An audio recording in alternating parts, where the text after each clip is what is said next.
The winner of this game got the first seed and opportunity to avoid Neptūnas, a quality opponent who participated in EuroLeague this season.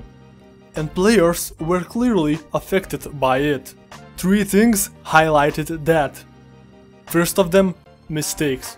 Both teams combined for 26 of them in the first half alone. And of course, some of them occurred because of good defense. But you can't justify that high number. The second piece of evidence was fast break. Both teams ran more than usual in the first half. It showed how much energy and desire they had. And the third symptom, missed opportunities. The first quarter was full of those. You execute but can't finish.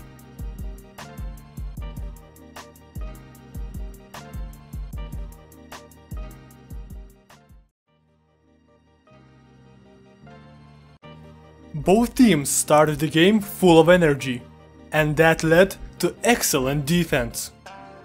And even though they were both good, Rytas' defense was a little ahead. And then came the second quarter. Rytas went on a terrible defense streak.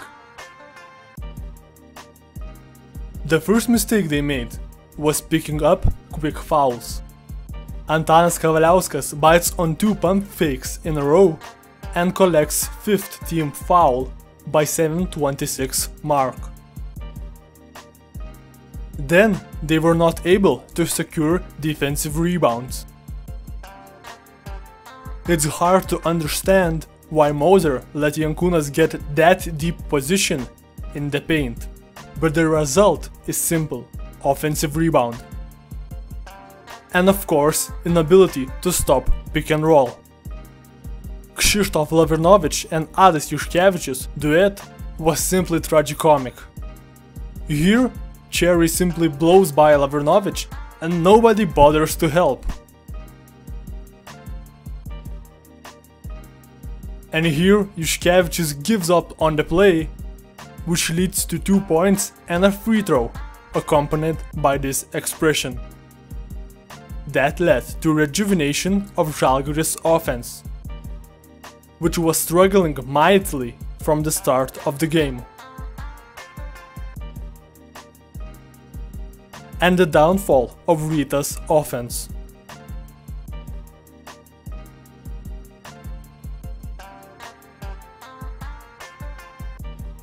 Even though that may be a result of tremendous Žalgiris defense led by James Anderson and Will Cherry.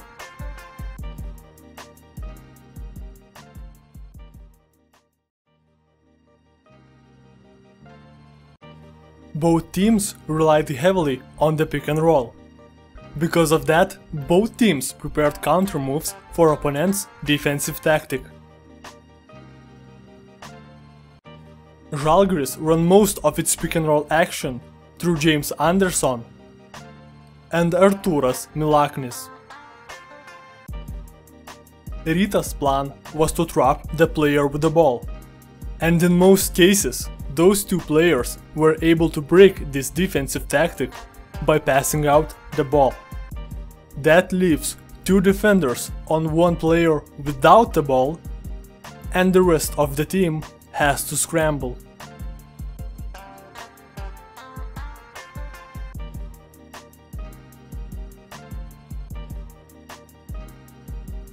Compare that with not passing out the ball, and you can clearly see what's better.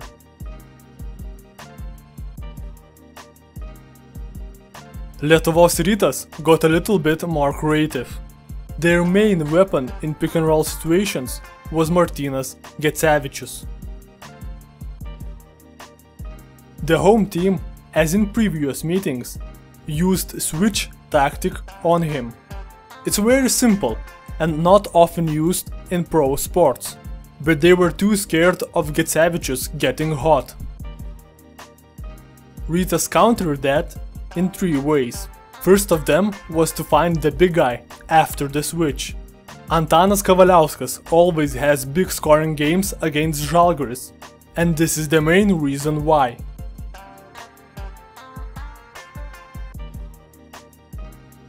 The second tactic that they used was to screen defender before the pick and roll. They would either screen helping big man before the switch,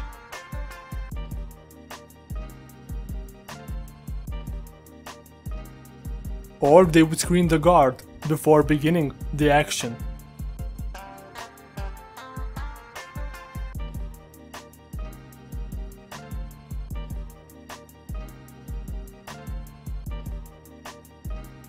And finally, Getsevicius would casually shoot over his bigger defender. And this tactic seemed the least effective.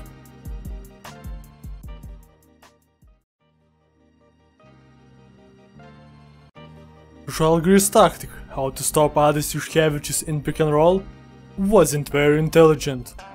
They would either go under the screen or sack off of him and dare him to take the shot.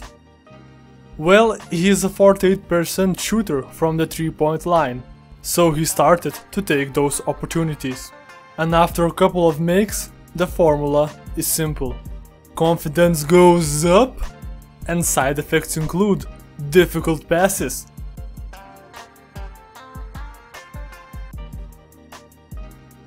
and tough shots. Other players who deserve their names mentioned are James Anderson and Martynas Getsevicius. The American was able to salvage countless Žalgiris possessions by either making a tough shot or making a difficult skip pass across the court. Getsevicius showed the same trick as before and masterfully took apart Žalgiris' switch defense. That led to this Lukauskis 3, which gave Rytas 2-point lead with 72 seconds remaining.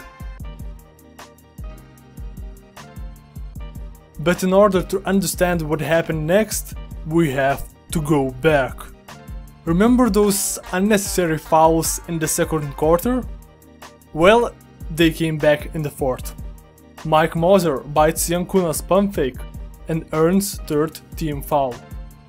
Further into the game, Lukauskis decides to double team Jankūnas and gets called for a reach in. So, 30 seconds on the clock, Žalgiris executes chaotic offensive possession. First bad sign, Jankūnas and Jevtokas seems confused about who should be standing where. Cherry gives the ball to Jankūnas, so he could get it back 3 seconds later.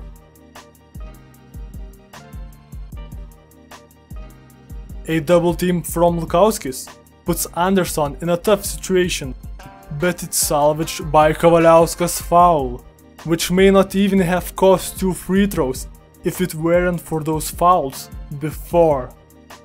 But kind of unexpected miss by Anderson leaves Rytas in a pretty good position, right? No, the ghost of bad second quarter defense came back again. This time Lukauskis doesn't make any contact with his man when boxing out, and Žalgiris gets the ball. So, the final play by Žalgiris. Coach makes a smart decision by taking out Robertas Jevtokas, who isn't a threat to shoot. But for the most part, business as usual. Anderson will get the ball. Lukauskis tries to be smart and goes on the outside of the screen. Because of that, Kavaliauskas is forced to aggressively close out Anderson. And that leads to blow-by. Juškevičius' help defense is not effective. And once again, Anderson puts on a hero cape. Last chance for Rytas. They run a simple pick and roll, with some weak side action that keeps help defense on its toes. Getsevicius gets the switch he wanted and a decent look from the mid-range, but the 6th Žalgiris player, Slippery Floor, comes to the rescue and shot doesn't go in. And that's the end of LKL regular season.